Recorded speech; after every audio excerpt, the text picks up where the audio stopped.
Hey, this is JJ Tartaglia from Thunderor, and you are listening to the Brutally Delicious podcast.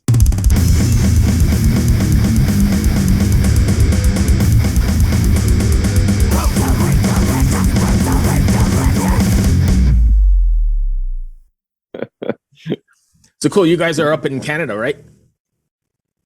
Yeah, in Toronto. How freaking cold is it right now? This winter has been brutal. Yeah, we got like a huge dumping of snow the other week, and then temperatures just dropped. It's cold and icy and snow everywhere. Yeah, it's even snowy for you then, huh? Because you guys are used to that stuff, aren't you? Yeah, I mean, I guess we are. It's like, I don't know. I feel like every time winter comes, it's like you kind of forget how bad winter is for like the Right. first bit. And it's like, oh yeah, this sucks. But then you get used to it. So it's like, yeah. It's like the first day that it's like 0 degrees, it's like feels like the end of the world. But now it's like minus 20 and you go outside and it's like, oh yeah, it's not so bad. Shit, minus 20? Yeah. Oh yeah. Yeah, we've been getting like minus 20 temperatures, and like Toronto's kind of warm for Canada too. Like like a lot of play, like most of the rest of the country is like quite a bit worse. Yeah. So I mean, it's not like that every day, but yeah. All right, cool. So we're not here to talk about the weather. I guess we're here to talk about Thunderor. Cool. I've listened to Fire It Up over and over again, and so I've got a bunch of questions for you. But the first one I want to know is, why are there so many trios coming from Canada? Yeah, I mean, I guess that's interesting.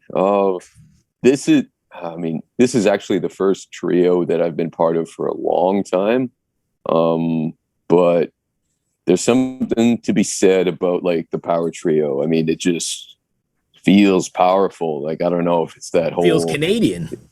Yeah, it does, man. I mean, yeah. You think of bands like Triumph and Exciter, Rush. right? Yeah. Fuck Rush too. Isn't it mind blowing that Rush is a trio? Like Yeah. what? Like, yeah, that's crazy when you think about it, because like you would never think, like, listening to their music, right? No. I mean, yeah, and I mean, same as Triumph too, I guess, right? Like, yeah. Yeah, I mean, it feels good. It's like, yeah, maybe it is a Canadian thing. I mean, I don't know. That felt was my first natural question. for us. So. My second thing was, I mean, after listening to Fire It Up, you mentioned Triumph, and that was one of the first things that was running around in the back of my head. There's a lot of similarities between, or not a lot of similarities, but definitely influence from a band like Triumph. Is that correct? Yeah, I think so. I mean, me and Johnny are heavily influenced by the 80s. We love the music that came out in those years. So obviously it's coming through in the music that we're writing. Yeah, Triumph is amazing band. I mean, their songs are incredible. I think for this band, we really tried to put a lot of focus on the songwriting, and so maybe, yeah, I guess that influence is shining through. I mean, from my perspective too, because I'm singing and drumming at the same time. So like, yeah, huge influence from Gilmore, Right. from Triumph. You know, like, yeah, he did it like amazingly. It's crazy. I actually think it's pretty underrated. I feel like a lot of people kind of forget that he sang and drummed at the same time. Yeah, I 100% agree. So, how do you put together a band in a pandemic? I mean, everybody's locked away, everybody staying away from each other. How is it that you put together a band? Yeah, I mean, the idea to do it was set up before the pandemic hit.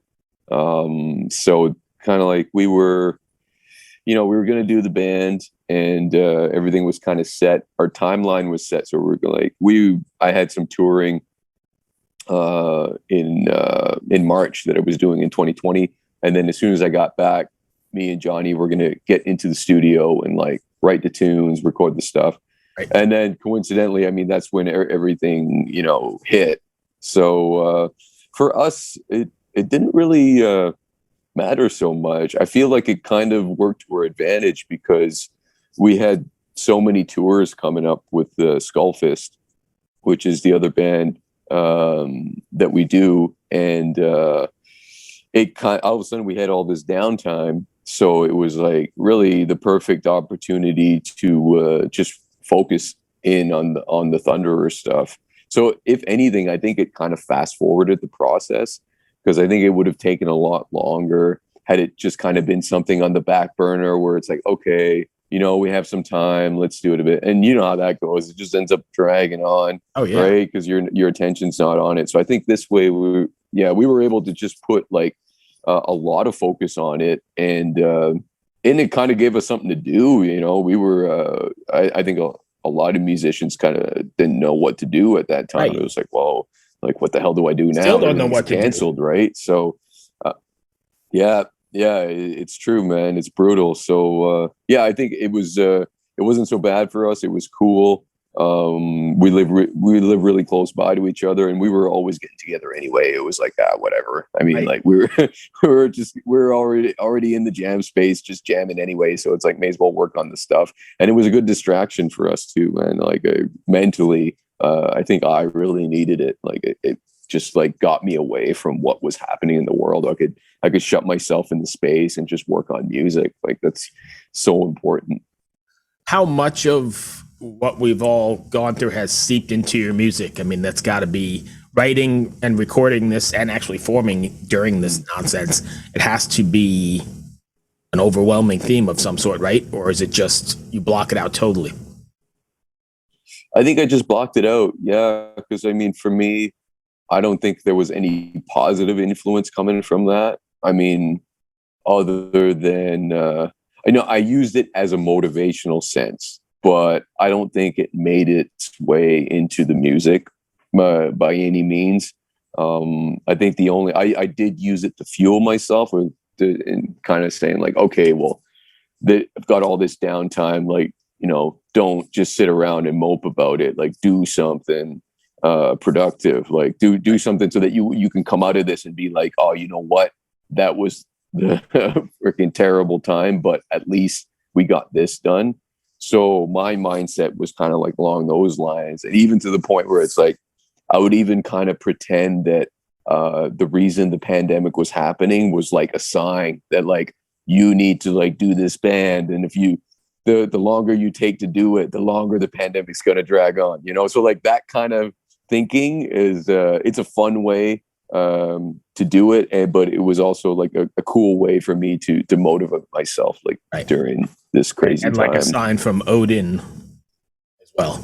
Totally, yeah, yeah. It's like you must do this, Right. or the world does not move forward. Everyone is waiting for you to finish this album. So Was it a cathartic experience? you're gonna have to explain to me what that word means.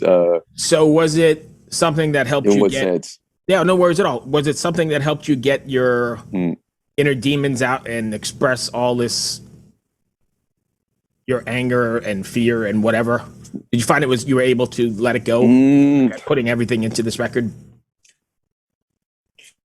No, no, I don't think because the record's very positive, right? It's very lyrically.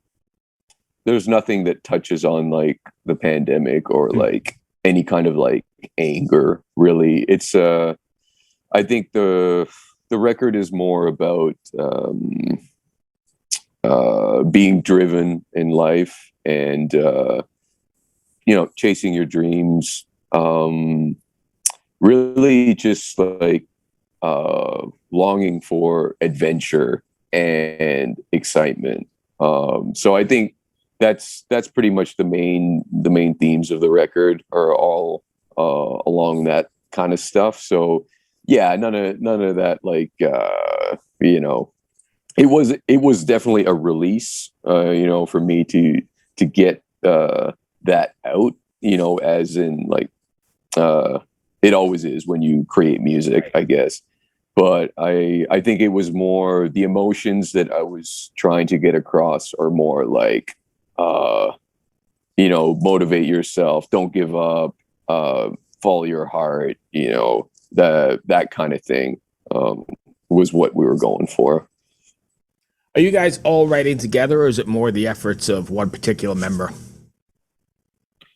So me and Johnny wrote the tunes together. Kind of started out with I had these drum songs that I wrote, so it was like drum parts and arrangements, and then we would get together and jam them out, and he would write riffs to the parts, and we would record them and then chop them up. And so yeah, we wrote the tunes instrumentally first, like together, and then after that, I just went in and did the vocals afterwards. I would compose like the vocal lines on the piano, and then do that, and then we decided to add keys. And then the bass was actually done last, funny enough, because Really? Oscar, the bass player, was yeah, I know it was a weird way of doing it, but I feel like it worked for us.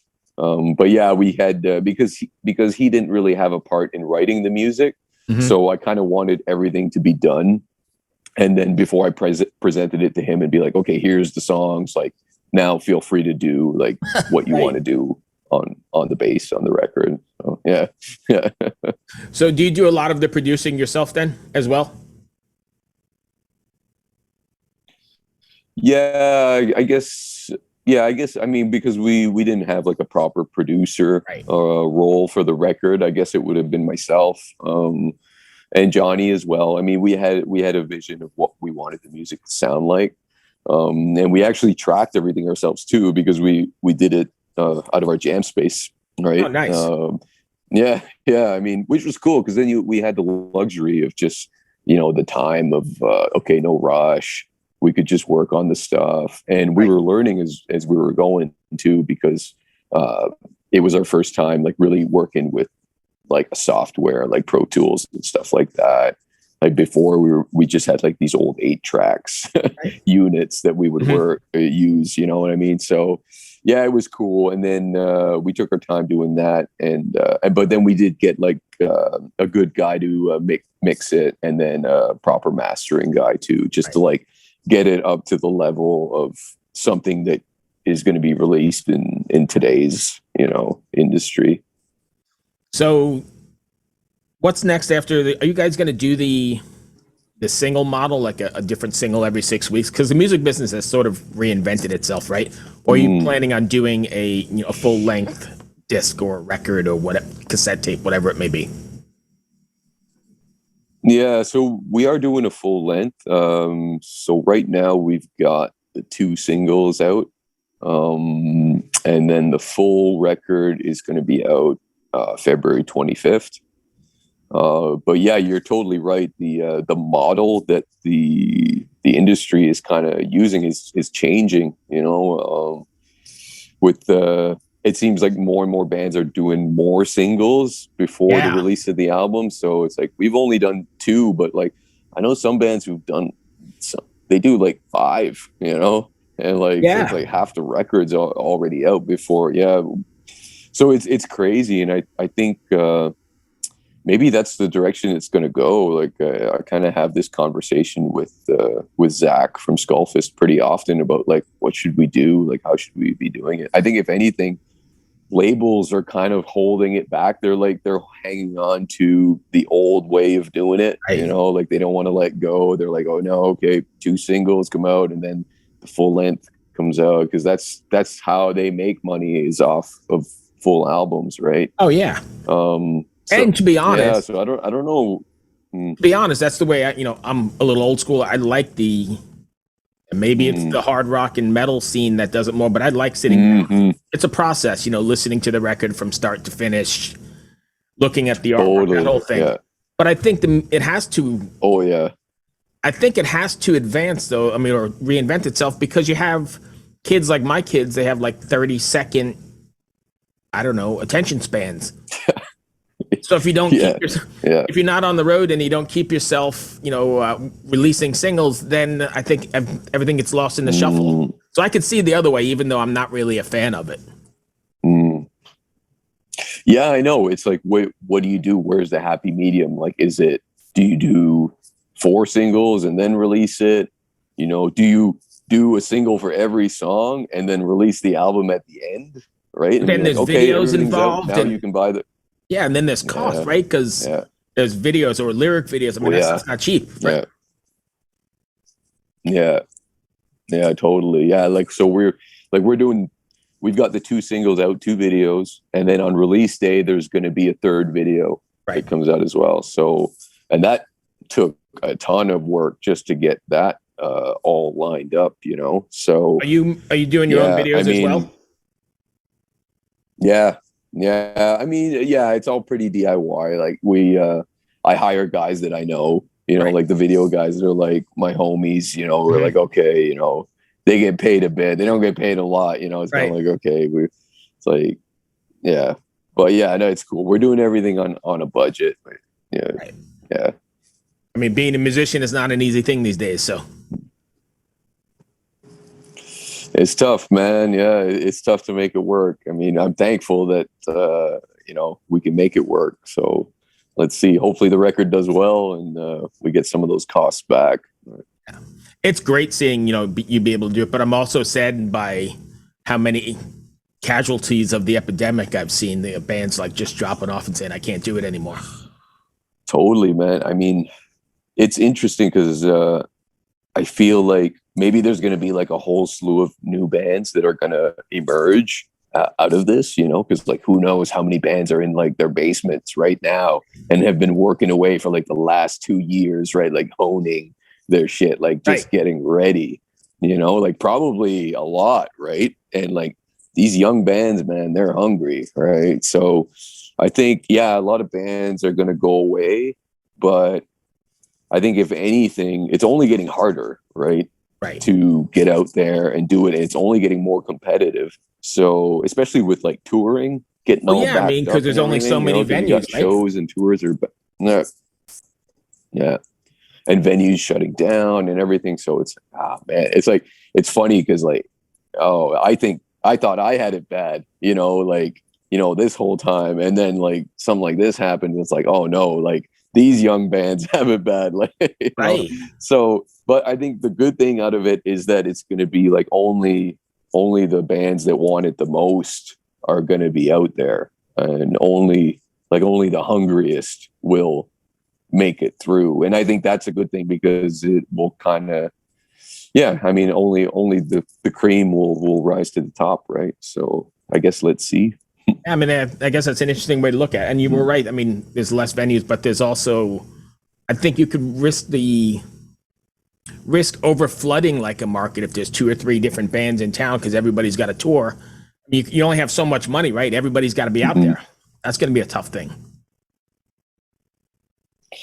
No, it's tough, man. Yeah, because like these tours keep getting postponed, and then everyone's trying to rebook them when things reopen. But it's like you've got 2 years backed up now. It's like, oh man, like it's tough, and a lot of I've been hearing a lot of crew people in the industry have given up, you know, like sound guys, Yeah. you know, roadies and stuff like that. They're just like, man, like you can't not work for 2 years, right? So they're like, so a lot of people have gone on and started new careers, right? So Right.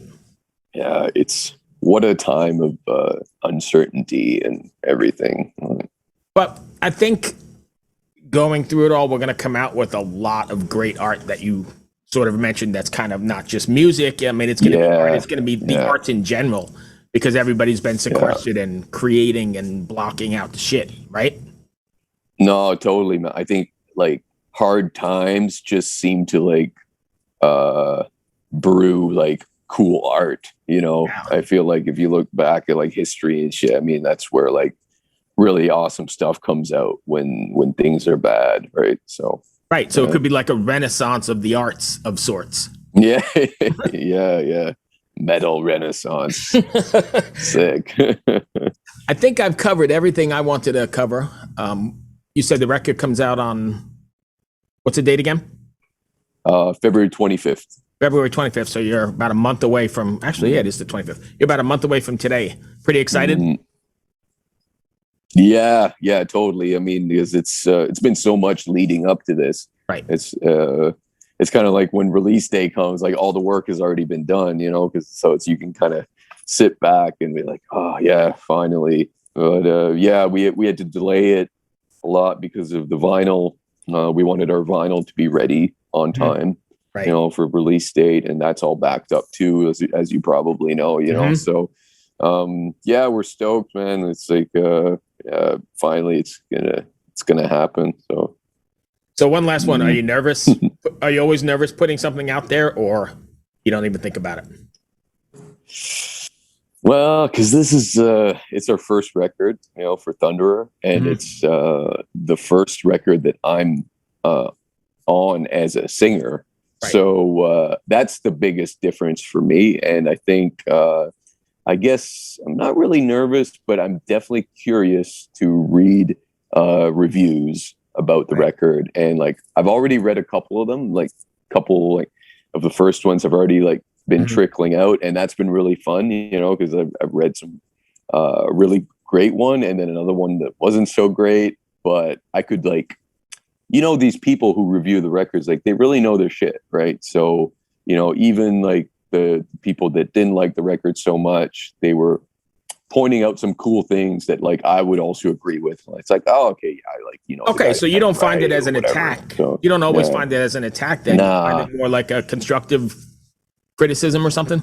Totally, man. Yeah, especially being like a new singer. It's I want to like get better, and I want to know what people think about. I want to know what true metalheads think about the record, so I can be like, so come next time I can be like, yeah, you know what, maybe we need to do this differently, or I need to work on this, or whatever, Or you're killing it.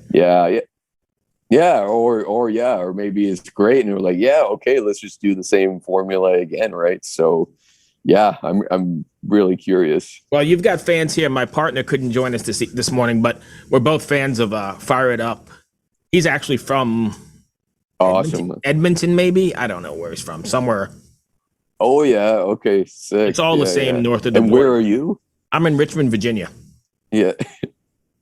So we actually. Oh yeah, okay. Yeah, nice. So I actually met Chris, my partner, on the 70,000 Tons of Metal, and we've been doing this for about a year and a half, 2 years now. Dude, sick. Yeah. I've always wanted to do 70 tons. Yeah. It's amazing. There's nothing like it. Yeah. Yeah. Anyway, if you want to go ahead and give fans your socials, where they can find you.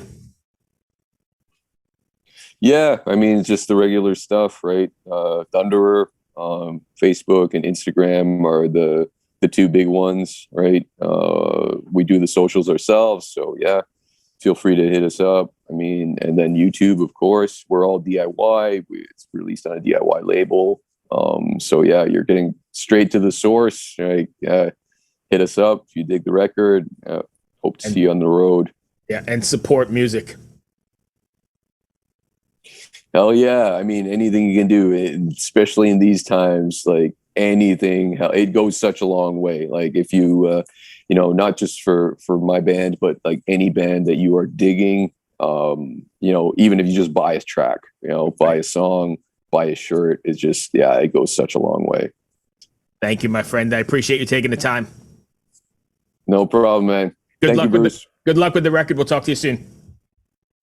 Thanks, bro. Cheers. Bye. Bye.